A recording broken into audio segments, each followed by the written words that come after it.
Hello, everyone. Good morning, good afternoon, and good evening. I see people are streaming in from all around the world to hear about space technology, uh, how research can benefit entrepreneurship. We have a very, very exciting agenda for you today. And before we get started, what we're going to do is go into a video on some highlights, and then I'll introduce our speakers and we'll get started. So let's switch it over to the video for everyone to watch.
Subscribe for more space.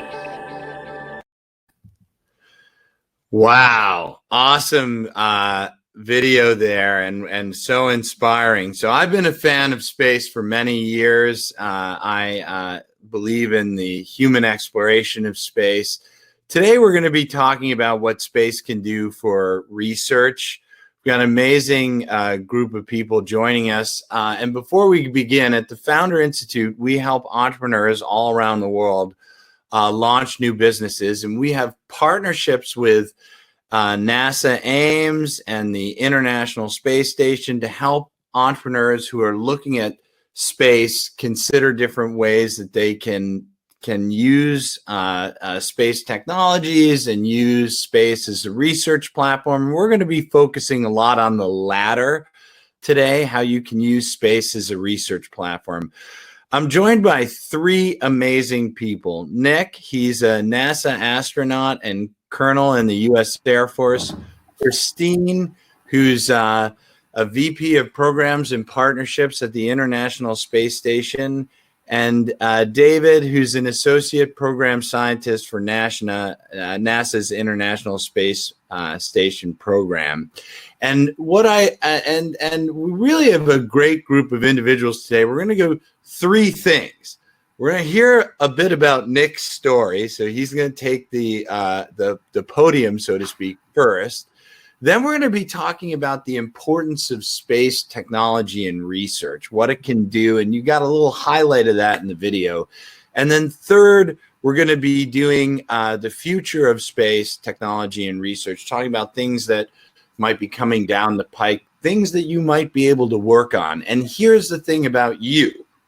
If you have questions for Nick, Christine, David, or I, pop them in the chat. I've got a team of amazing people here.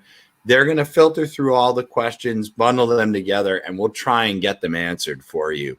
So if we can just, if you guys want to add anything quickly to the super brief bio that I went with, otherwise we'll jump into Nick's story. Nick, you want to go first? Yeah, sure, Dale. It's a pleasure to be with you today and to be able to share my experience and opportunities that there are for doing research in space with everybody that's listening out there. It's I've got the fortune of I just got done spending about 7 months on the International Space Station. So wow. I know people across the globe have been quarantined inside their homes. The space station is about the size of a 6-bedroom home, and so if you can imagine, I lived inside that for 7 months, and with my family, my crewmates up there, the 6 of us. So it's an amazing experience, and I think that when I think back, when I first started dreaming of going to space, I was 7 years old, and I'd look up at the night sky at the stars, and at that point, it was just the excitement of exploration and discovery and finding new things, and what can I learn that no one else knew? That kind of intrigued me, and then that stayed the childhood dream for a long time, because the reality is every astronaut does something else before they become an astronaut. So what did I do? I joined the Air Force and was an engineer in the Air Force, and when I think back to elementary school, high school, college, I always was fascinated with how things worked, breaking them, putting them back together. How can I take this and make it do something it hasn't done before? And so I was an engineer from my earliest memories. I just didn't realize it until I got into college. And I followed that passion into the Air Force and into flight test, and then started working in space. So all of my education is in aerospace engineering and designing control systems for rockets or satellite technologies, and trying to field those for the Air Force. So I did that prior to being selected by NASA back in 2013. So what's the life of an astronaut like? I got selected in 2013, and I didn't fly until 2018 was my first launch. And so that's 5 years, and it's 5 years of training to be able to do everything. And I think it's relevant today because the team on the ground is such an important part of this, being able to do research on the space station. There are so many things that you get trained on over the course of 5 years. Some of those things you only see once, and then you're expected to be able to do it, years later. And so you really rely on the team on the ground to work with you, because I am not superhuman. I do not have a photographic memory, and so you can put a lot in here, but there is a limited capacity in my head. So I really rely on those teams, and that's some of my most cherished memories of time on board the station, is working together in those teams, whether it's my crewmates or mission control, or even that extended team of scientists on the ground who are talking in my ear. I'm wearing a headset up there, and we're talking about the science and the experiment that I'm doing and why it's so important. And I may have never even seen this experiment before, and it may be something that that they've been working on for years or decades, and it's on the cusp of some massive breakthrough and the verge of some big discovery, and they get to share that with me while I'm doing their experiment, and that getting a sense of that excitement is just it's pretty profound. So wow, that's the life of an astronaut, is you learn a bunch of different things. And so I was fortunate enough to get assigned to a mission to the space station. I was up there for 203 days. And over those 203 days, we performed about 350 different scientific investigations. And it's everything from materials research or biotechnology to technology demonstrations that are going to help us get back to the surface of the moon, figure out what we need to know to work on another planetary surface, and then head on to Mars. And so it just spans this globe. So it's really exciting, and there are so many people that are involved. I'm excited to be able to share, the prospect of this opportunity with everybody else that's listening out there today. If anyone has questions, please don't be shy and pop them in the chat for Nick. So Mohammed has a question. One of the first. Can you talk a little bit more about relay? A lot of people on the ground when you're working on a mission. What aspects of a mission are self-sufficient when you're up in the space, and what are you relaying back and forth on the ground?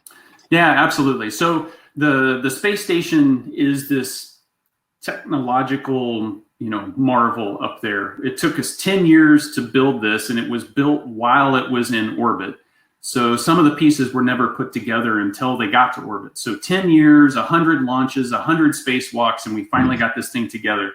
And we've had somebody living on board for 20 years now. So it's been continually inhabited. So what do we rely on? It's close. It's low Earth orbit. If you're thinking of a peach, this is in the fuzz on the peach, 250 miles up. The moon is 250,000 miles away. So we're not very far from the Earth. Because we're so close, we can really rely on the ground. And so the space station is 98% controlled by the ground. And the astronauts are doing the things that the guys on the ground just can't do, move things from place to place or perform some of these more complicated experiments. So we really rely on the ground to support us. In terms of delays, communication delays, I would have conferences with the ground and I'd have the same type of connectivity that I've got with everybody right now. So it's almost real time. And those are going to be the challenges that we're going to have to address, whether it's with robotics or artificial intelligence. As we go further and further into space, the delay in communication is going to restrict our ability to control everything from the ground.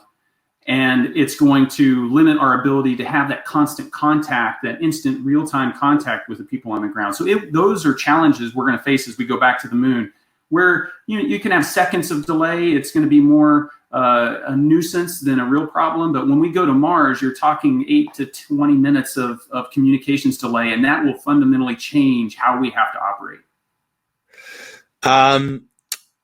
Ronnie was asking, how does the medical treatment work in a case if someone gets sick on a mission? So some of these are going to, I have some questions too. Hey, so we'll get through I only have one rule when it comes to questions, is that I'll answer any question. So when it comes to getting sick up there, so, there's the reality of it, everything floats. So getting sick is more unpleasant on orbit than it is on the ground. Fortunately, your body it really adapts quickly. And so the space adaptation sickness, that motion sickness, really goes away after a few days. Your mind is this just marvelous machine of itself. And, you're using your eyes and your inner ear when you're on the ground to determine which way is up and down.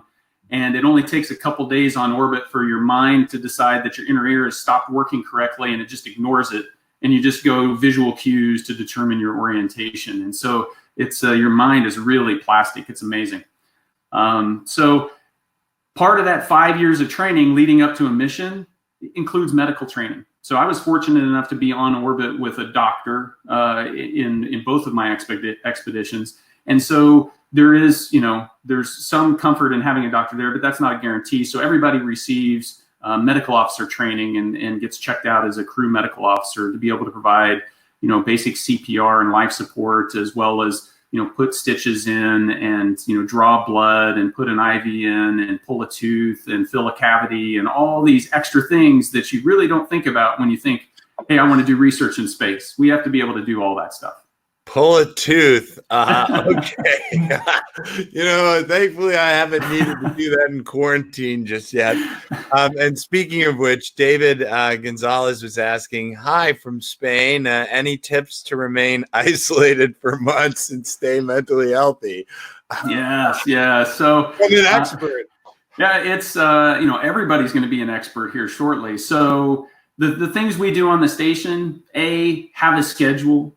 A schedule gives you predictability, and especially when you're in quarantine with other people, having a schedule so that everybody kind of knows what to expect and remove some of that uncertainty, it just makes life easier to go, especially when you're in tight quarters.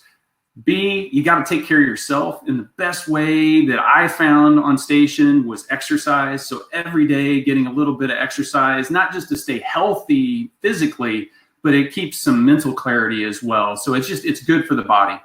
And then the last thing is communicate. So you've got ups, you've got downs. Just because you're in quarantine doesn't mean that the ups and downs have gone away, and you've got family and friends and loved ones. And though they may not be quarantined with you, you can still reach out and connect to them just like we're doing now. So communication is a key, and sharing how you're feeling and just trying to maintain those connections with all the friends and family is super important. So did you spend a lot of time talking with your friends and family from the station back home? Yeah, surprisingly enough, I have the ability to make an internet-based phone call from the station. So I could call my wife, and I called and checked in with her, a couple times a day. I can send emails. So we always started the day with, I'd send her an email kind of outlining what was going on with my day and what was ahead. And I'd send a photo along with, whatever amazing thing I saw out the window of the station, the day before, and she'd write back and so email, IP phone calls, and then every weekend we do a video-based call just like this, which is a luxury when you're around the Earth, you're really close. We can do something like this that's more of a real-time communication. That's beautiful. There's a lot of questions, obviously, about staying mentally healthy. So Lakshan is writing, what's the mental preparation process like before departure? I believe it's different for every person. How does NASA assist? How do you inherently prepare yourself? Yeah, so it's a little bit of self-preparation. There's a little bit of the system is there. I think important things to realize is that, you've been preparing for these moments your whole life. And so I was in the Air Force, I was deployed. My wife is active duty Air Force as well. And so she's deployed.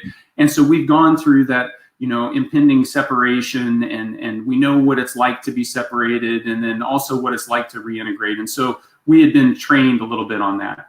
But I think something worth foot stomping is that NASA realizes that this is a special, it's a special challenge. And everybody faces these challenges. So what does NASA provide us? They provide us with a team for psychological support, a psychiatrist and psychologist. They have assistants that help provide support to the family while we're on orbit. And so there are professionals that are trained to do this, to help us think about how we're preparing for this. And we reach out to them, and they reach out to us. And so it is not a bad thing to talk to somebody that does that professionally. Yeah, it's a great suggestion. I have a question. You mentioned that you got selected in 2013 and then went up in 2018. How long did you prepare before 2013? And maybe you could tell us a little bit about that journey.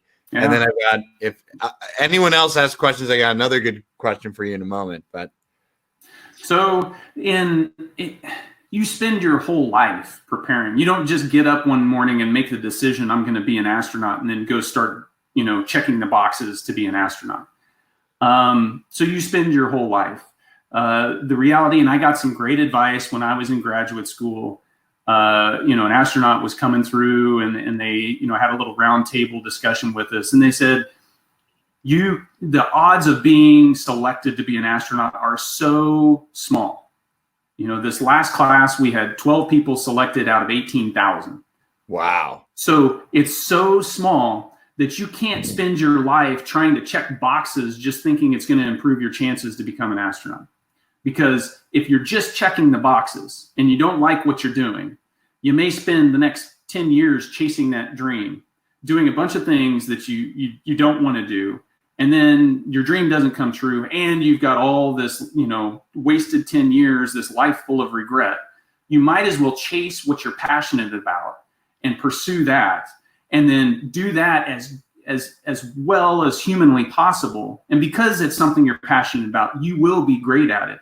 Then you take that experience and you bring it to NASA. And so that's what I did. I loved engineering. I love the idea of serving my country. Air Force flight test engineer, and the rest lays down from there. And it doesn't happen overnight, and it doesn't come without failure. I applied to be an astronaut 3 times over a decade, and so rejection is just part of it, and so perseverance plays into it as well.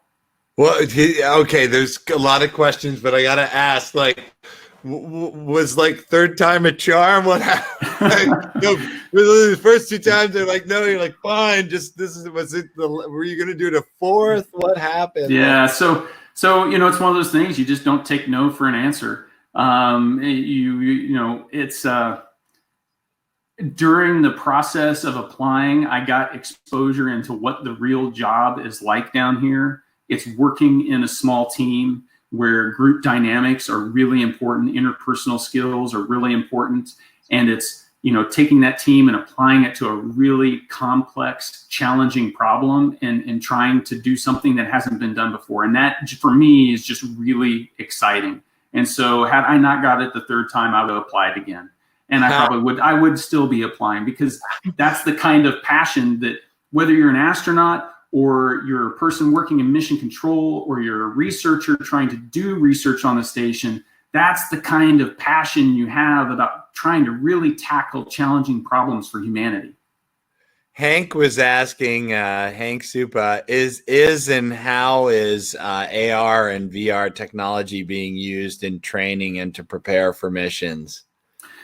Yeah, so in terms of training, the only way you can really do space, train to work and live in space, is in space. We can't simulate the whole thing. So VR is definitely something we use. In our spacewalk training, we use it to put ourselves outside the space station, and we have force feedback simulation so that I can feel what an 800-pound object floating in space feels like. It has no weight, but it has mass, and so it's got inertia, and so I can push it and move it with a finger, but it takes once it starts moving, it takes a lot of force in order to get that to stop. And so we start working in that environment where things don't weigh anything, but they've got momentum, and trying to think that way. And so that's a great way that we augment it to try to make our training more robust. But I also think that there are tech demonstrations and there are experiments that we're doing where we're trying to inject the virtual reality environment in there. And David's part of the the space station program, and we've done some science experiments. He might be able to elaborate a little bit more on what's been done and where we're going in the future. David, do you want to take that? You bet. Our human research program is dedicated to addressing the risks associated with exploring the cosmos. And one of the things that they are looking at is trying to bring some of the environment of Earth to the astronauts. So some of the things that I know that have been considered are things like involving VR or AR associated with crew exercise, like put some sort of a device on them where they have goggles where they feel like they're running to their pass at home. It's very challenging, and this is one thing for this audience I think is really good. If you can imagine, going away from home, what I've heard from a number of crew members, and Nick, you can back this up or say something further on it, is one of the things I noticed is that they said that one of the things they miss is that when they get home and pop the hatch on the Soyuz capsule and home, they smell Earth. And that's one thing that we kind of take for granted that, is all around us all the time, but it's different when you're in a facility like the International Space Station. So there's a lot of sensory challenges there, whether you're talking about the visual senses or, the smell or anything like that. And Nick can probably speak too. Also, food is another aspect of it. Growing food on orbit is a big part of our research portfolio, both from a aesthetic standpoint, from the taste and having these, and also from a nutritional standpoint. So there's a number of things there associated with human research, specifically with the senses and sensory perception, that's very important to us. Hey, I'm going to interrupt real quick. Let me interrupt real quick, because anybody who has VR, if you're using Oculus, Time Magazine sponsored some work on the station, and it's currently being done that films it in a 360. That's available for people who have an Oculus, and you can feel what it's like. It's not as weightless as Nick has felt, but you can certainly get the feel for what it's like on the station. I'd recommend anybody who has an Oculus, if you'd like to use that, we can give you a link to where to find that, because it's a heck of a lot of fun. I'll have my team try and find it and post the link in the chat for everybody. Nick, We'll give let that me to you. ask you, speaking of which, if you had these virtual simulations with the glasses or whatever, Mhm. and then obviously you went to the station and you were weightless, was the experience, were you like, wow, similar, or was it just so radically different that? Yeah, so if I use spacewalk training as an example, so I mentioned we can't fully simulate. So we end up with all these part task trainers where we simulate a particular aspect of doing a spacewalk. So there's the VR, so that one of the tasks we have to be able to do is if we fell off the station for whatever reason, the station can't come and get us. We have to fly back to it, and so we have a small little jetpack that we have to practice flying back to the station. That's something we can only do in virtual reality. I mentioned getting used to the force feedback and the momentum of objects is only done in virtual reality. The other thing we do is we go underwater, and so we've got the neutral buoyancy lab here that has a pool that's one of the largest pools in the world, and it's got a full-size mock-up of the station submerged. And so we get into a spacesuit and we float around under the water, neutrally buoyant, simulating weightlessness, and we do our tasks. And so when I went out the hatch for my first EVA, it was nighttime, and you've got little lights that are shining in front of you, and so it illuminates just basically what's right in front of you. And thankfully, we've spent so much time underwater and in VR that I know where all the handrails are. I know my path, because it's been ingrained in me, and so it's there. And then the other thing that was surprising to me is that it felt so similar to being in the suit underwater that I found myself looking for the bubbles, because usually there's bubbles from all the safety divers that are in scuba gear around you, and I was like, this seems strange, there's no bubbles. So it is great training, and it does a really fantastic job of getting you as close as you can possibly be. So before we move on to the first topic, because I'm certainly enthralled, any experiences in space that led to surprising realizations on Earth? And then we're going to go to the importance of space. Yeah, I tell you, there's so many ways to answer that question. So the answer is yes. You can look at it from the perspective. So we're going around the Earth once every 90 minutes. So 17,000 miles an hour. We're 250 miles above the Earth, and so we're zipping around the Earth once every 90 minutes, which means we get a sunrise and a sunset every 45 minutes. And so you can look down and see 1,000 miles in any direction as you're flying over the Earth. And so you can take in almost, I can look from Vancouver all the way down into Houston, so I can see North America all in one shot. And so the Earth seems so small all of a sudden, because you can see so much of it. And then, the sun sets and everything goes dark. And what was a black sky, you start to see the bright stars appear. And slowly your eyes adjust, and you see more and more stars. And over the next 5 minutes, your eyes fully dilate, and you see the different layers of the universe kind of unfold in front of you as you see more and more stars, more and more universes, the cloud of the Milky Way. And you realize just how big the universe is. And so that realization just strikes straight home into how delicate and how precious the place we are is. And so there's this profound sense of stewardship of this home planet that's our little oasis in the middle of this black abyss, that you come away with. That's one of the big striking realizations that you get from spending a little bit of time in the window.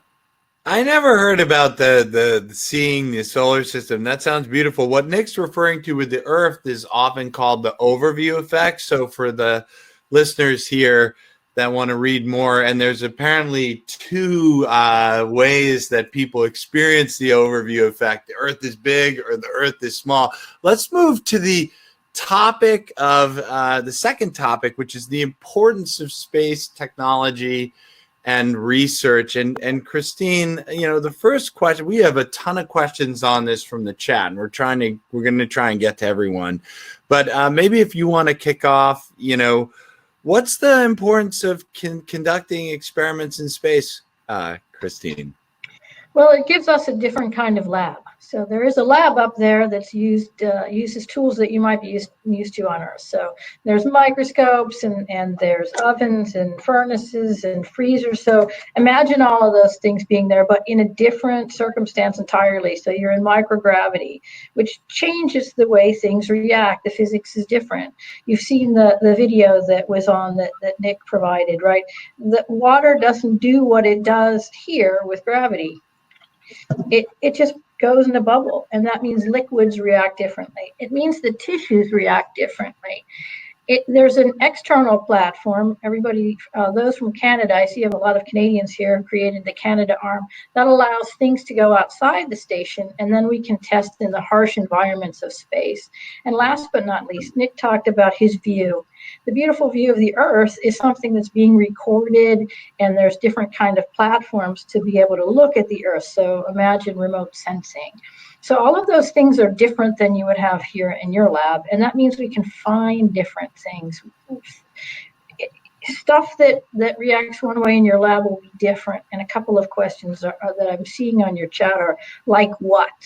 So imagine, there were a question about 3D printing. Imagine 3D printing with human tissue. And knowing that gravity that would flatten it in a petri dish now is not there, so that the tissue can form in its own way. And imagine that someday we could potentially create organs for people who needed a replacement liver or kidney or other organ that was made for you in space out of your own tissue and then brought back to be implanted. That's the future that's different because of the microgravity environment.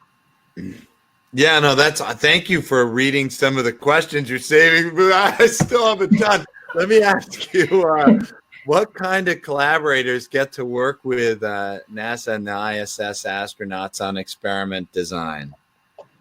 Well, the proposals that come into both the International Space Station and National Lab, and we have half of the allocation, and NASA has the other half of the allocation. And NASA's work, and David can talk about their focus on exploration, astronaut health, how do we go further into deep space? And our work is more dedicated to life on Earth. So better drugs, how can we improve our lives here? And so your interest might be directed to one group or the other based on what kind of work you're going to be doing. And we review those. We have external reviewers of those proposals. And basically, there's a form for that. I hate to say it's that easy because it's not quite that easy, but you fill out the form and you send it in, and we take a look at it and we see if we can literally make it fly. And so it's as easy as proposing what you want to do in space. Wow. I mean, there's a form for that. That gives me hope. David, do you want to add anything about the type of things you're looking at? Well, I was going to say that as a government employee, the fact that Christine's organization has a form that's only 2 pages just amazes me. So those of you that are considering a flight project, or how microgravity, how the space environment might help your business, might help develop your product, I suggest contact the National Lab, because like I say, the entry point, like Christine just mentioned, it's very easy to get an initial evaluation on your flight project. What is do you want to just maybe, there's so many questions, so I'll get the questions one sec, but I'm sure a lot of people are interested in this as well. What is like the timetable or process? Maybe we start at the proposal. Obviously, getting something ready for flight, big question mark, but let's just look at the proposal process. Let me turn that back to Christine and let her describe what they use for the National Lab, because I think it'll be more relevant to your audience here. Sure. Yeah, it always takes longer than you'd like. So the thing about space is you have to package these projects checks up. The complicated part is we can't have anything harm our astronauts like Nick. We don't want to put him in harm's way at all. So one of the things that takes longer is the proposal part is easy. You start telling us about what you want to do. We have scientists here. NASA has scientists, and there are also group implementation partners, and they have experience, so they'll work with you and say, how do we make this happen in space? And the proposal is easy as how fast can you write, and we'll put it through a process, and that might take a month or two. The thing that takes longer is once we decide we're going to go forward with this, something may need to be purpose built, or you may be using a platform. NASA does have to do safety checks on these things. Sometimes things need to be built that are new, and then again have to be safety checked. And then last but not least, there is competition for that space on the rocket, so it may take some time. So let's go. Fastest I've ever seen a project go is 7 months from you're talking to me and it's on a rocket. So that's super fast. That's super fast. So don't think that's normal. The longest I've seen it take is 4 years, because something didn't exist that the researcher had to develop to make something happen to go on a rocket. So there's your span. That's not that bad, though. I mean, I thought it might even be worse. Mark Garcia was asking, what science procedures are unique to space? And I know there are probably a million, but maybe if you could pick a couple top ones that are impossible or inefficient to do in Earth. Crystals grow differently in space, and so do tissues. So let's talk about those things. So there's the 3D printer that I talked about, but there's also crystallization studies in space. And it's just because you don't have microgravity in your lab. But I would also talk about things that just are different in space because you're in space. And so people have invented ways to do that. If every project that we did took Nick's time, we wouldn't get as much done, because there are precious few astronauts at any given time, and they have lots to do. Nick will tell you he's working from sun up to sundown, figuratively speaking. So that's happening all day long. Every 45 minutes. Every 45 minutes. Nick is really busy when he's in space. Yeah, Nick is very busy in space. He's scheduled all day long and scheduled for hours of his own workout time to keep him healthy. So some of the projects are done in an automated way. So those of you who are kind of into AI, and I'm reading some software engineers who are watching, there's a place for you in making these things happen, and they happen in labs that are shaped like a shoebox. So those things have an automated way of working. Quick example, and it's one of my favorites. So Budweiser decided to check out how they can grow barley in space and how it reacts differently in microgravity and the genetics. So it's real experiments that they want to do. Well, before I came to this job, I thought that you would have little plant pots with little barleys growing up there with Nick, but that's not how it works. It's in a box, and it looks like a thermos, and the seeds are exposed to water and light inside a box that is invented by this implementation partner, and all of that happens enclosed. And photos are taken of it, and they're sent back to you on Earth, and then the whole thing comes back to the researcher so they can do genetic testing and things like that. So there are lots of projects that are done in an automated way so that we don't need astronaut time, because they're busy taking care of things that they have to do hands-on. Nick, so sorry. Well, no, Dale, if I could add, so I think, the question is, we don't know. So we take experiments up there and get surprised when you take away gravity and things behave differently. There are so many examples of that. I've got the practical, how do I eat my food? How do I drink my water?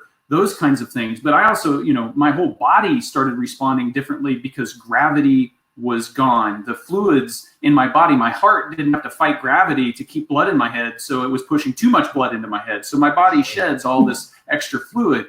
My skin sensitivity changes. The calluses on the bottom of my feet go away because I'm not walking on anything, because I can just float everywhere. So all of these adaptations that just the human body makes. Then you can look at like materials. We were up there, and I was, we were doing an experiment where we were extruding fiber optics, right? Wow. So now I've got to heat up this fiber optic and then try to stretch this out, but I can heat it, and the gravity is not going to cause the composition it's going to remain a homogeneous composition because the different densities of the materials in the fiber optic are not going to separate because of gravity. So it allows you to have a more perfect fiber optic. So we're doing research in space because we want to be surprised by the effect that when you take gravity, when you take it away, what happens? And so, part of it is, what haven't we thought of that we need to be trying? I was going to make a bad joke about beer because of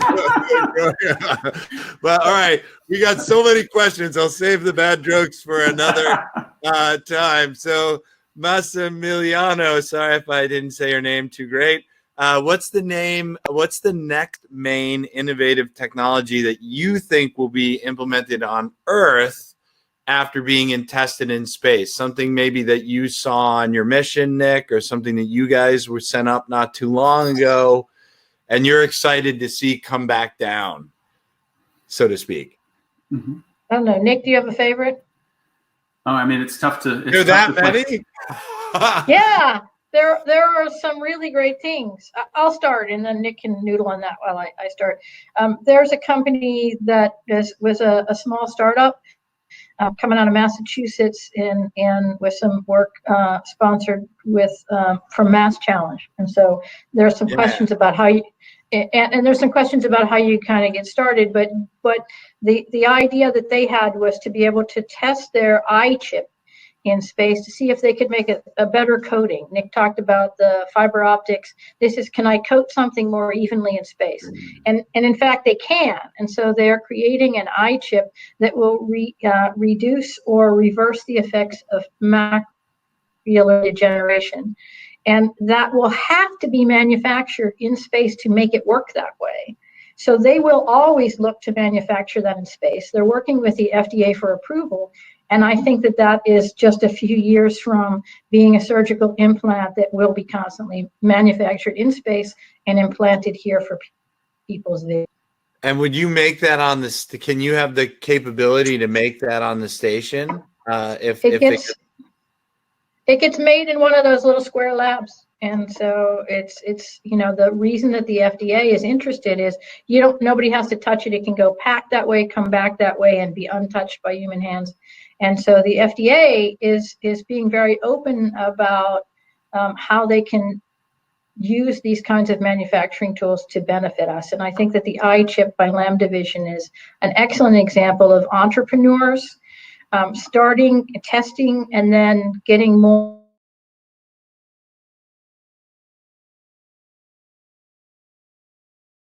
Because you know how long that takes, but I'd say that that's a great option that's going to come back and improve our vision here on Earth. Might be faster now. Nick, do you have a favorite? Well, so I think it's worth it. So one of the things I'd like to talk about is the opportunity where I think is like something that we really need help with. And so and I think it helps us go do the deep space, exploration, but it's also going to be of extreme benefit to everyone on the ground. And that gets into the, kind of the next generation of materials and how we can reuse materials or, print them on demand. So we mentioned 3D printing of organs. We've been, experimenting with 3D printing on the space station. But as we go to the moon and we go on to Mars, we're not going to know the tool we need, or we're not going to have all the materials that we need, ready-made, all the components ready-made, but we may be able to take the feedstock or be able to recycle from our waste to create the new things that we need. And so I think that there's really an opportunity for bright ideas when it comes to being able to, fashion these materials into components, to be able to recycle them and turn them into new components. And we could use that in deep space exploration. We can use that on the ground to help reduce our footprint. I talked about that sense of stewardship. Whatever we can do to help the planet, I'm all for it. So I think that's a really big win-win that, that really fits a lot of need.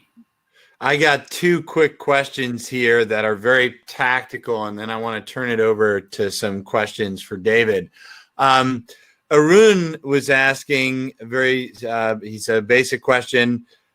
when you're doing an experiment in space, do you have the expertise on board, or how are you coordinating with the ground resources? You talked a little bit about that in the opening, but maybe if you could add a little more detail for someone who wants to do a project.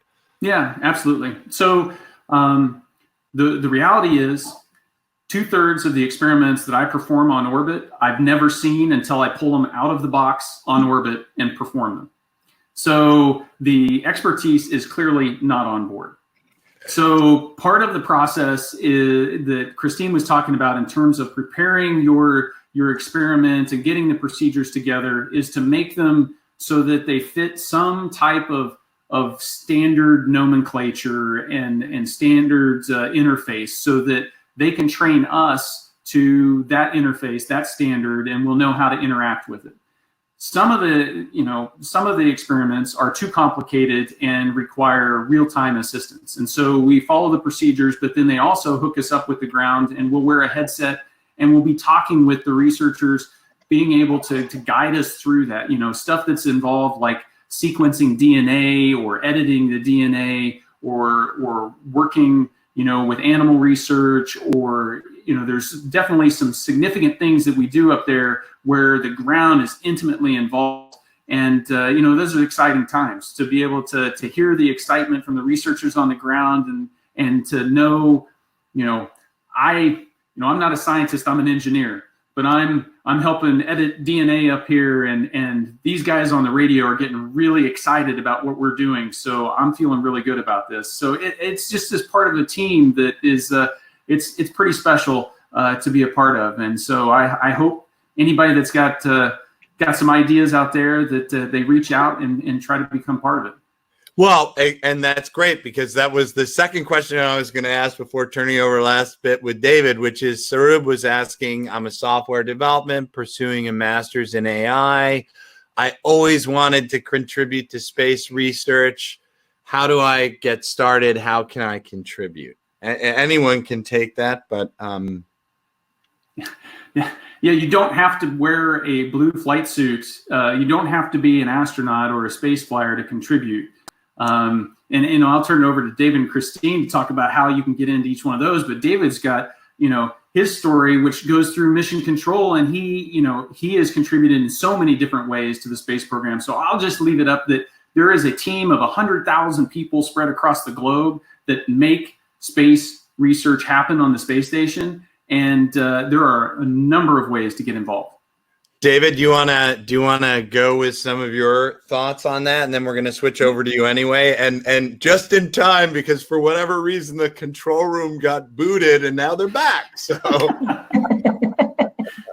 I'm glad we have a guardian angel back here. No, I was just going to mention, when I talk to student groups, I try and tell them that I think space, whether you talk about NASA or National Lab or becoming an astronaut or whatever, the space industry is about dreaming big dreams and going after them. And so I tell students all the time, whether or not you end up working in space, and this goes for entrepreneurs the same way, whether or not you end up working in space or not, the whole idea is to take on challenging problems and go after them. Now, specific to what Nick was saying, we have all sorts of people that work for NASA. We have graphic artists. We have business people. So if you're really interested in working in space, whether it's AI, software developer, whatever, we obviously have a lot of STEM career fields here, but don't just assume if you're not in direct STEM or aerospace or whatever, that you can't contribute in some ways. Christine has talked a lot about how the portfolio is very diverse on all the different folks that are doing research, for example. But she also mentioned too that we have folks developing the boxes that allow this automated research to go on that we couldn't do if we had to depend just on our crew members all the time. So it's a combination of the people team on the ground, the people team on orbit, and the devices, the technology that we use to accomplish these missions, whether it's a small sat that's being deployed, or whether it's an external platform remote sensing device, or whether it's a cube lab inside the space station. I could go on and on and on about the different ways that you can apply your business acumen and your technology acumen and your scientific acumen to the space business. So you're I'd like to say a ton of questions about that. And I mean, I would say if if there were a common theme of questions, it would be like, how can I help? How do I get involved? So dream big, right? And find a way to contribute. Christine, you were about to say? I was going to say, I see you have quite the global audience here. It's really exciting. And I'm seeing when people were tagging in there from everywhere. And Yes. one of the things that I would say is that we're having a US centric kind of conversation right now, but there's every country these days is really moving into a lot of space exploration. You've read about India, China, Australia is getting a whole new launch center down there. Look around in the country where you live, and I'll bet you there's aerospace work going on that you can contribute to. So it doesn't mean that you have to apply for Nick's job and be a U.S. astronaut in NASA. There are also private companies that have been mentioned here, SpaceX and others, that are going to be doing privatized exploration and work. And so there's probably something close to home wherever you live. Can I, so since we're on this subject, let me ask a question. And David, I want to, and this relates to you, sort of the future of space as well. If a lot of these foreign individuals to the U.S. might come here and set up a company in the U.S., is there any thoughts or issues about working with a foreigner that set up a company here that wants to do a test in space, or maybe got a green card or whatever? Is there any restrictions? I don't know what the constraints are there, but if you want to put them in touch with me, I'll be happy to talk to the right people associated with NASA commercialization. One thing that we have a big initiative on right now is that we've gone, National Lab focuses on working, Christine's group focuses on working with commercial companies to do research on the space station. Well, recently, NASA took part of its allocation for the space station resources and are now devoting that to for-profit initiative on the space station to include private astronaut missions, additional modules on the space station, additional missions to the space station, or even standalone space station parts like Axiom, for example. So there is a lot of opportunity there. So I would say that if anyone has a US-based company, we can find out what the constraints, if any, there are to working in space, and specifically on either a commercial initiative like NASA is pursuing, or commercial research like what National Lab and Christine's group is pursuing. So many questions. Let me ask David. So, do you have any aerospace? So, we're going to move to sort of the future of space technologies and research. What, David? What aerospace technologies would you like to see developed, now and in the future?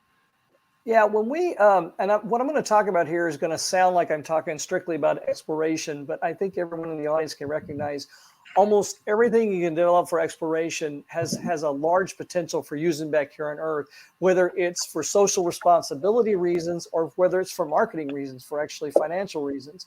So there's a few things that are very valuable to us anytime that we do anything in space: low mass, low volume, robust, and adaptability.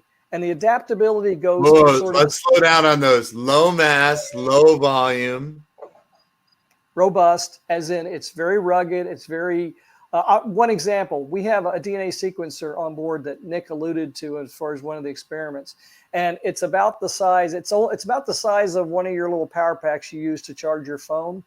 Wow. And it will sequence DNA and identify what that particular biological organism is by sequencing the DNA. Well, in this particular case, what is it useful for? It's useful for monitoring the environment in a space vehicle, which is very important for our astronauts' health. Potentially could be used to identify organisms to do medical diagnosis. And then if you take it someplace that has DNA-based life forms, it potentially could be used to identify those. But because it's small, it's low mass, low volume, very robust, you could also use this, say, in a third world country where they don't have as many medical services or ability to bring in equipment, or in the disaster area. And so that's one thing that I think that your audience should think about. If they could produce low a product, mass, low density, low volume, robust, and adaptable. And adaptable is usually— Yeah, what do you mean by adaptable? Thank you. Sustainability is probably a more commonly used term. when I say adaptable, it goes back to what Nick was saying before about when we set off on a space mission, a long distance space mission. Again, this has Earth applications, but I'll focus on this scenario. Then we are either going to take it with us or we're going to make it on the way. So whether you're talking about creating plants for food, or whether you're talking about pharmaceuticals that you stow away, or whether you're using 3D printing to build your tools en route, that is one of those things that if I could figure out what do I need to take in raw materials, what manufacturing, I should say fabrication capability do I need, and then what do I have to take in its original form and use that way, and how can I recycle that? How can I reuse it? How can I repurpose that? Again, these are all things we talk about in sustainability, discussions here on Earth, but they have direct applicability to space exploration as well. That's so many things. So like everyone wants to go back to the moon and Mars. But what do you think? What are your thoughts on that? What are the next steps? There's a bunch of questions about it in the chat as well. Well, we've talked a lot here today about what we're doing at 250 miles up, about 300 experiments at a time in a facility that's unlike anyone we've ever built before. But that is just the opening step to building a gateway, a deep space, I'll call it a space station because it's much smaller than the International Space Station, but an outpost, if you will, as a node, a transportation node, and then go on to explore the moon as part of the Artemis program, and then take what we learned there to go on and explore the solar system with Mars as the next logical step there. But what that means from a standpoint of technology and from a standpoint of commercialization is a lot of opportunity, because we focus today on this discussion for the first 3/4 of it or so on what we do on the International Space Station. Just imagine the opportunity still available once we push beyond low Earth orbit as well. That's amazing. And then, you mentioned an interim step between here and the moon. Was that the space station, or do you see another station coming?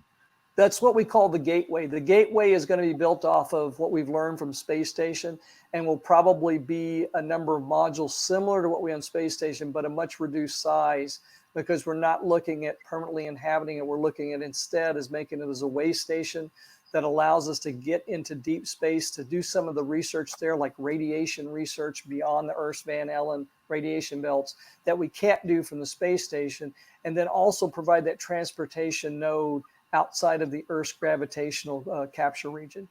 Right. So the Van Allen belts protect us from a lot of cosmic radiation, and we don't do a lot of testing outside of the Van Allen belts right now, and might be a good idea. So we're wrapping up now, and I've learned a lot, and we've got a lot of amazing entrepreneurs and amazing space enthusiasts that are looking for ways to get involved. Maybe we could go one by one and sort of parting thoughts or advice for a passionate person about doing an experiment in space or working in space. And we can just sort of go in the same order again. We can start with you, Nick. Any final thoughts or words? Yeah, I think that it can seem very distant, and so I want to distill a couple of things that were brought up. Space can seem like it's very inaccessible, and so one of the great things about having this panel here today is that like Christine represents, space is really accessible. She's got a 2-page form that you can fill out to apply for space that's already paid for going to orbit. We talk about research that can be performed up there that can't be performed anywhere else. So this unique combination, and it's accessible. So I don't want people to come away from this thinking, well, I've got this great idea and I'd like to get involved, but I can't do it. No, you can do it. So from a research and trying out an idea, it's accessible. I also don't want there to be, are we talking about the space station? Are we talking about going to the moon? There was a large chunk of the research I was doing on the space station where we were proving out the technologies so that we could use them to go back to the moon. So there is an overlap where you can do research that's going to benefit the ground and benefit deep space exploration, and you can do it on the space station. So, it's accessible and it's there, and I would like nothing other than to work with researchers out there on my next mission. So get those ideas in. Awesome. There you go. Christine, any parting thoughts? Sure. I think a lot of people are interested in and want to know kind of the tricks of the trade or things. NASA has a page, and I'll share the link with you, that has some guidebooks that I think are the best way to start. So if you're in whatever area that you're interested in, those guidebooks are a great way to get started on what's available up there, what's been done before, so you're kind of not reinventing the wheel. And the other thing that I think people are interested in is kind of what kind of funding sources are there. And I would say watch our webpage, because we put out some requests for proposals around some specific topics that often have some funding sources with them, which helps to boost some of the entrepreneurs, because I know everybody can use a little bit of money to get things started. We have a website where we put those out. There will be one in sustainability coming out later this year, which will have some good funding with it. Well, and I'd love to collaborate with you offline about that, because we're launching 1,000 venture funds over the next 5 years, and I know a bunch of them are interested in funding innovative research, space, etc. Last but not least, David, any parting final thoughts from you, sir? Well, I'm going to be redundant to Nick simply because I don't think I did a good enough job of expressing this. It's what he said about the freebies here are very important. We will provide your transportation to the space station if you do a project associated with space station. We will provide the research sources on board from the standpoint of physical space, astronaut time if you need that, power, data, whatever. So it is such an incredible opportunity. You still have to pay for your hardware. You still probably want to get with an implementation partner and have them help you with your integration. But my goodness, where else are you going to find an opportunity to get into space, to do your research, like it is today? So please take advantage of it. The last thing I was going to leave you with was just a place to get some additional information, including the researcher guides that Christine alluded to. If you go to nasa.gov/ISS-science, that's nasa.gov/ISS, like International Space Station -science. That is our research and technology page, NASA research and technology page. And we can also make sure you get the one for the National Lab as well, even though we do have a link off of that page. But there's a lot of stuff there, so it may be difficult to find. So thank you for having us here today. Appreciate it. Oh, yeah. And guys, yeah, absolutely. I'm like a kid in the candy store, we run over a little bit. And for everyone here, I want to thank the three of you for connecting. I know we're all sheltered in place here in the United States. And so it's not the easiest of environments, and you've made the time to help these aspiring entrepreneurs. And I can't thank you enough. You made my morning here in California.